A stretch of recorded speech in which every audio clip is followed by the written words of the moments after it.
flare and T2 weighted images, and the first scan was done in October 2021.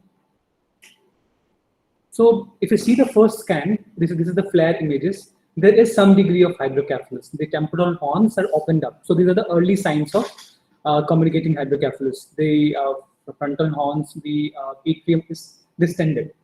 If you talk about the meningitis part, there is no exudates in the basal cisterns. Whatever we see is, if you see here in this particular image, the left side of the hemisphere appears slightly more edematous than the right side, and the leptomeningeal process looks predominantly in the convexities. So it's a convexity predominant leptomeningeal disease on the flare images. This is the T2 weighted image, shows the same finding.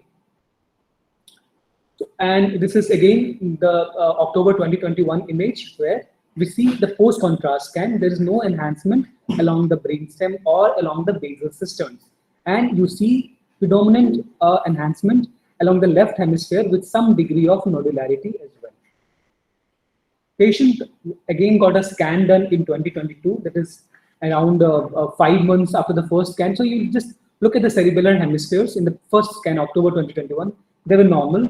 But on 5-month follow-up, there is some degree of cerebral atrophy. The cerebral folial spaces started appearing prominent. We see this subdural space, which is appearing prominent and displays a T2 hyperintensity. The patient has developed significant degree of hydrocephalus for which a shunt has been inserted. These are the T1 weighted images, pre-contrast, and this is the post-contrast image. So if you compare the 5 months previous image, now the leptomeningeal disease is quite extensive. We have new appearance of some degree of enhancement in the basal cistern, but still the predominant process is along the cerebellar convexities, along the leptomeningeal surface. So it's again a convexity predominant leptomeningeal disease with decompensated hydrocephalus and shunt in place. So this is 5 months apart. And then the patient presented to us in November 2022 and further imaging was done. So the patient is already on ATD for more than a year. And these are the images that we have. We see the degree of cerebral atrophy has extensively progressed. There is cerebral edema in spite of the patient being on shunt. The hydrocephalus is present. And what do we see here now is that there is a lesion in the area of suprasellar cistern. So these are the optic tract. There is a T2 slightly iso-intense to hypo-intense lesion at the region of suprasellar cistern. And if you see the arrows, so this is the subdural space, which was showing a T2 hyper-intense collection previously. Now the collection has become hypo-intense. Blackening of the collection has started to appear. There is a nodule on the periventricular margin on the left side, in the left lateral ventricle. These are the post-contrast flare images. You see this abnormal hyperintensity along the cerebral folial spaces, and there is cerebral edema. And this is a plain T1 image. Now this is very interesting. In the plain T1 image, there is certain hyperintensity which is involving bilateral amygdalas, the duras, bilateral dura is appearing T1 hyperintense, and then you have this whatever leptomeningeal disease was there, bilateral cerebral hemispheres, they are also appearing T1 hyperintense. And this is the SWI image, whatever I told about the subdural space collection which is T2 hypointense, it is showing extensive blooming on the SWI images. And these are the area, this was the suprasellar lesion in the suprasellar cistern, which is showing diffusion restriction. And this is the post-contrast image. Now you can see it is extensive. You can see the enhancement of the 7th nerve, enhancement along the brainstem surface, enhancement along the surface of bilateral cerebral hemispheres and the sulcal spaces, as well as the hyperintensity in the amygdala is showing enhancement. So this is for comparison. The lower raw is the non-contrast image and the upper one is the post-contrast image. Extensive post-contrast enhancement is noted.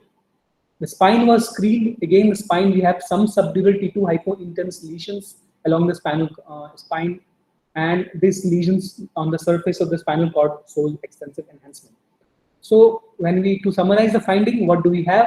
We have T2 hypointense leptomeningeal and pachymeningeal thickening. There are these leptomeningeal thickening are hyperintense on T1 and the bloom on the SWI image. And in the post-contrast scan, it shows diffuse, thick leptomeningeal and pachymeningeal enhancement. Of note, we could not demonstrate any tuberculomas in all the 3 scans that we had for review. And all TB, like whatever TB we see, the mostly of them are a basal predominant disease. However, this one was not a basal dominant disease. This was a convexity predominant leptomeningitis. So if you talk about this kind of chronic meningitis, yes, TB does come as a differential TB and fungal. But apart from that, because of atypical features, sarcoid and vaginous granulomatosis, LCH predominantly affecting the leptomeninges, and because of certain nodularities, tumors can also be considered. Like most common, we have seen diffuse leptomeningeal granular tumors, but there are other conditions also like diffuse leptomeningeal gliomatosis. There is a glioma arising predominantly from the leptomeninges, or a primary leptomeningeal medulloblastoma, primary leptomeningeal melanocytosis or melanoma or a malignancy like leptomeningeal carcinomatosis, where we have a solid organ malignancy which spreads to the leptomeninges predominantly from lung, breast, or GIT, or a high-grade CNS neoplasm like a ETMR, embryonal tumor, or a medulloblastoma of the brain spreading to the leptomeninges. So these were the radiological differential diagnosis. Thank you, sir. So after this radiology at our center, we got a little bit wiser, but the dilemma persisted. Our possibilities for all those possibilities, we got some points for and some against. So there was chronic progressive symptoms despite ATT and steroids. So we thought it could be drug-resistant TB, but normal CSF findings initially from beginning, there was no protein elevation, no sugars, no cells. However, at our center, there was high protein, but still no WBC. And neuroimaging findings was not classical of TB. So again, a question mark, LCH, chronic progressive symptoms, hearing loss, vision loss, behavioral abnormalities, seizures, non-toxic look with no other systemic involvement. All this could be pointing towards primary LCH, which leptomeningeal spread. But again, neuroimaging findings, BM, bone marrow aspiration. So all these things are not giving any conclusive evidence. Neurosarcoidosis, multiple cranial involvement, no history of any systemic symptoms, no evidence of uveitis. Again, ACE levels were normal, endocrine function normal. But we know that all neurosarcoidosis will not have all these findings positive. So again, this was a question mark again. And finally, we also thought from beginning that it could be a malignancy with leptomeningeal spread, for which there was suggestive was chronic progressive symptoms, hearing loss, vision loss, behavioral abnormalities, seizures. But somehow we could not be very definite that this is CNS malignancy with leptomeningeal spread, because investigation and neuroimaging findings were still pointing towards leptomeningeal spread, but they were not giving any definitive clue that it is some primary malignancy. So to summarize, this boy, 13 years, with smooth perinatal transition and normal development, with no significant past history, with no history of tuberculosis contact, presented with history of chronic progressive symptoms of raised ICP since last 1 year, with progressive vision and hearing impairment, with seizures and behavioral abnormalities since last 5 months. The child has been worked up extensively for the same, and based on the clinical radiological findings, we got a dilemma persisting. We couldn't point to a single diagnosis from our list of differentials, no strong evidence favoring refuting any possibility. We contacted our neurosurgical team, and they have agreed to do this to help us by doing a tissue diagnosis. So I will invite Dr. Vikas from neurosurgery department to tell all of us what they found in this biopsy. Thank you, Dr. Lokesh. Good morning, everyone.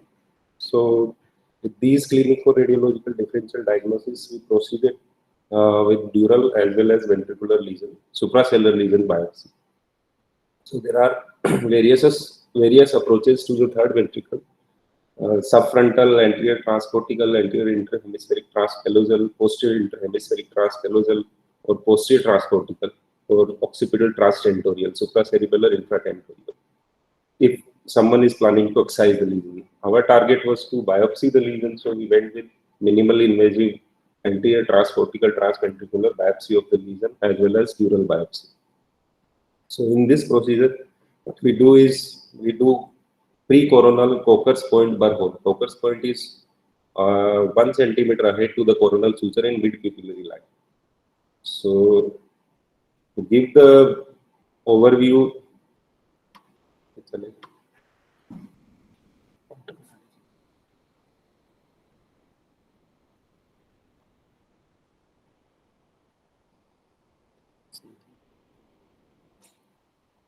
So in non-pathological, what is neuroendoscopic anatomy of lateral ventricle is, we can see this is foramen of Monro, this is caudate vein, this is septal vein, this is thalamus striate vein, this is choroid plexus, this is foramen of Monro, and this is fornix, and this is the floor of third ventricle. This is in right lateral ventricle, this is septum, and this is caudate vein.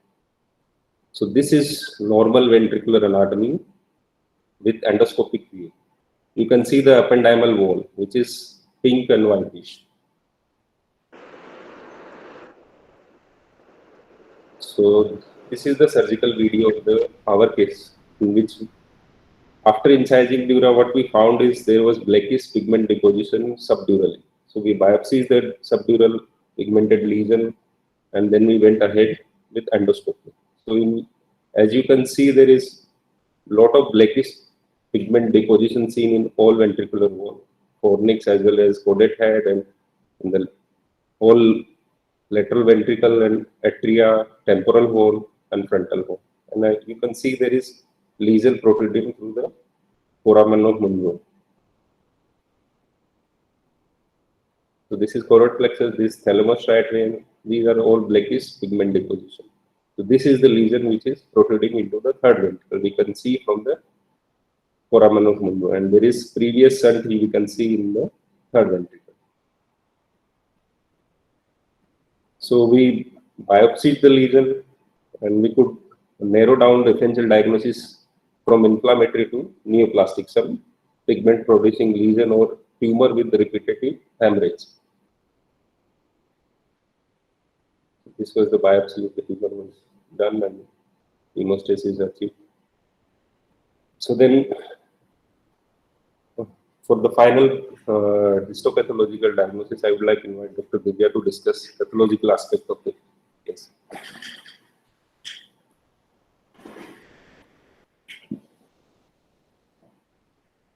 Good morning, everyone. We'll move on to the histopathology, and this was the frozen section that we received for this case.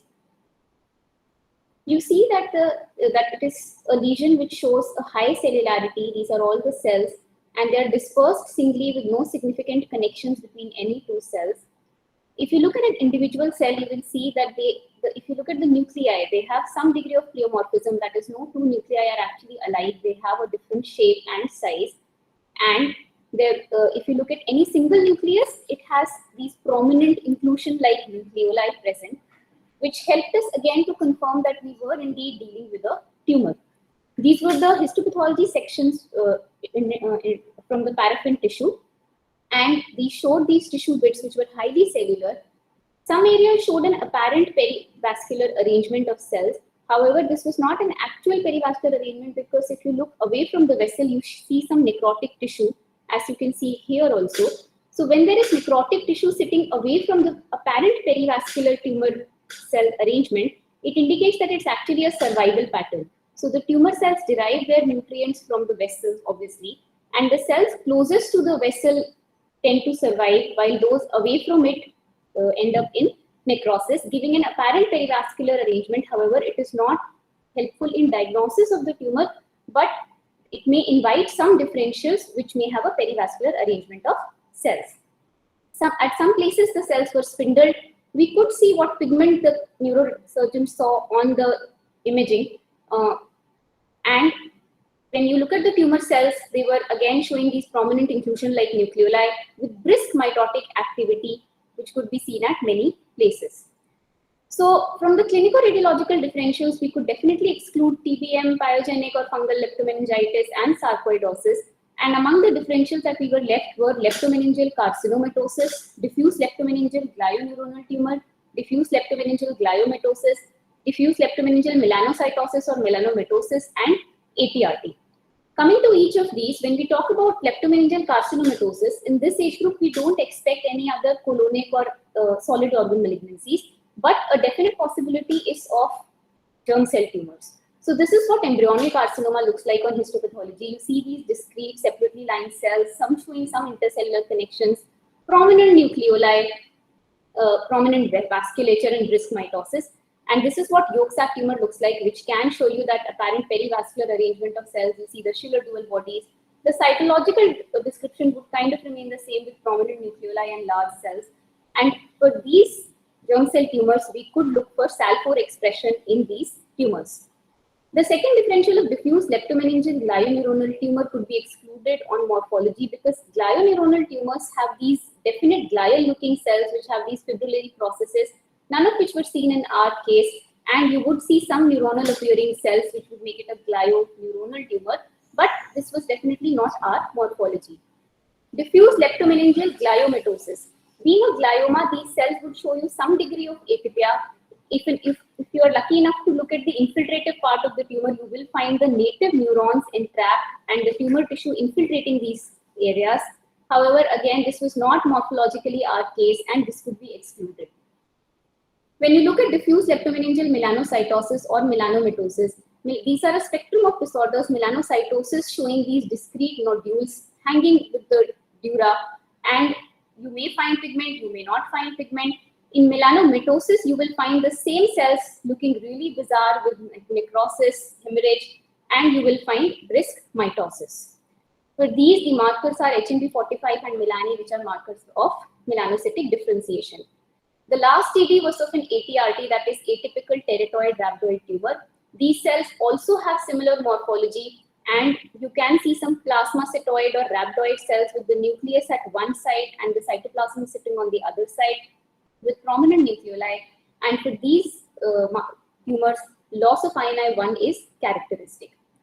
So we went ahead with the IHC panel. This is the SAL4. You have to be careful while interpreting the IHC of pigmented lesions because the pigment is also brown-black and brownish in this case, and the product of IHC is also a brown material. So these were all the tumor cells which were showing some pigment within them, which does not indicate that they are positive for SAL4. SAL4 has a nuclear expression, and the nuclei were definitely negative in all these tumor cells. As you can see, these blue nuclei to be negative for SAL4. So leptomeningeal carcinomatosis could be excluded. INI1 was nicely retained in these tumor cells. You see the nuclear expression of INI in the tumor and the control of the blood vessel endothelial cells which showed INI expression. So we could exclude the possibility of ATRT, and with the positivity for Melan A and HMB45, with special stains applied to confirm that the pigment was indeed melanin, that is Mason-Fontana giving you a black reaction product, and on bleaching, all the melanin is lost and you see these clear tumor cells stained with hematoxylin. That confirmed the possibility that it was a diffuse meningeal melanomatosis.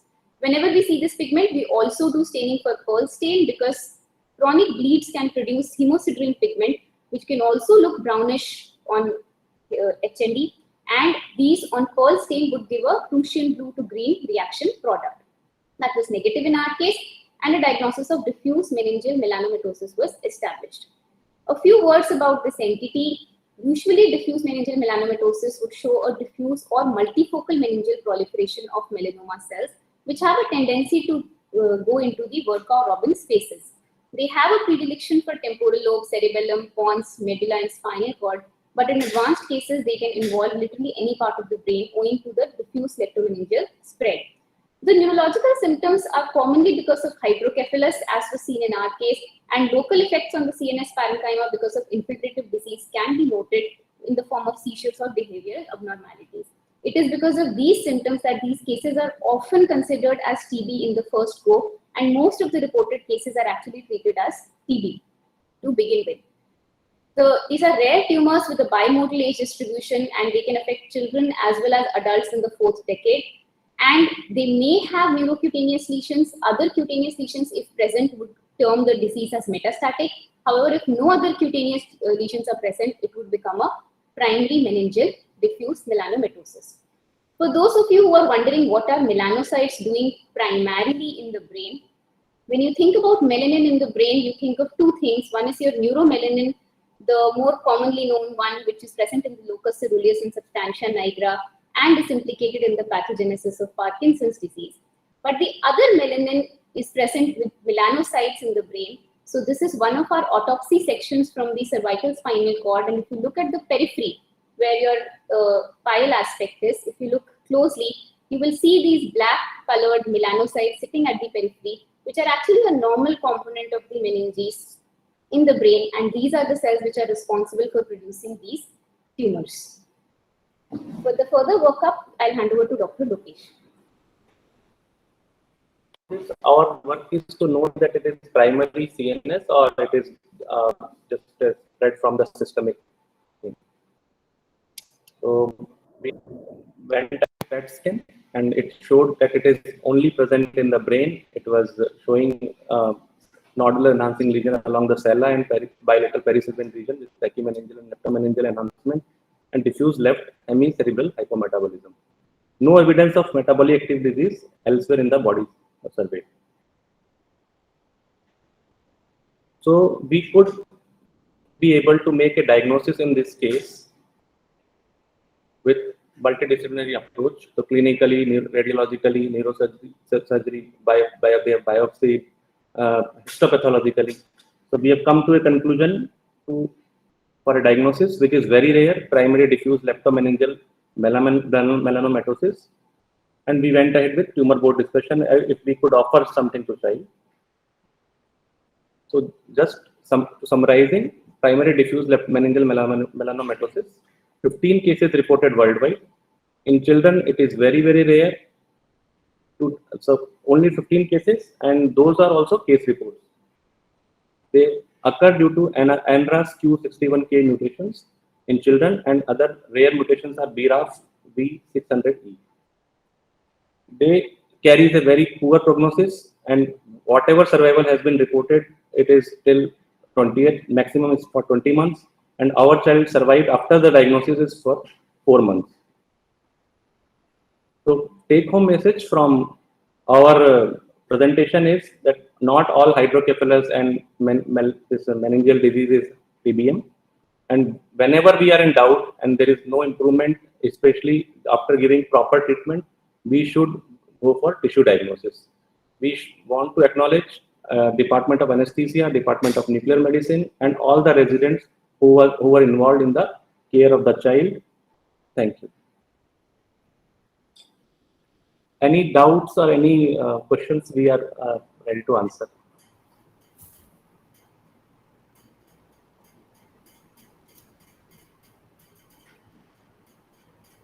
Okay, sir. Excellent presentation, and I agree with you that not all the cases of the meningitis, chronic meningitis, are due to the infection. And unless until we have the tissue diagnosis, we may miss many times. And well done, and really, really good job done, that at least we know that what the child is suffering from, whatever the prognosis, but at least parents and everybody knows. And all the team has done the excellent work, and congratulations to you for making the diagnosis, though prognosis was not good. In addition to that, because this is the clinical meeting, will be held, and tomorrow and day after will be the holiday. On the 1st, we are celebrating the Swachhta program, which required by the ministry. So in front of the gate 7, which is the residential gate far away, outside we will be celebrating the cleanliness drive from 10 a.m. And I request all the faculty, all the family members, their children, they can participate in the small token of the program, where we can do the some shramdan. And this has the approval of the executive director, sir. So I request all of you to participate, and thank you very much. Any other comment? Otherwise, we can call it close. Thank you, sir. Okay, thank you very much. Good day.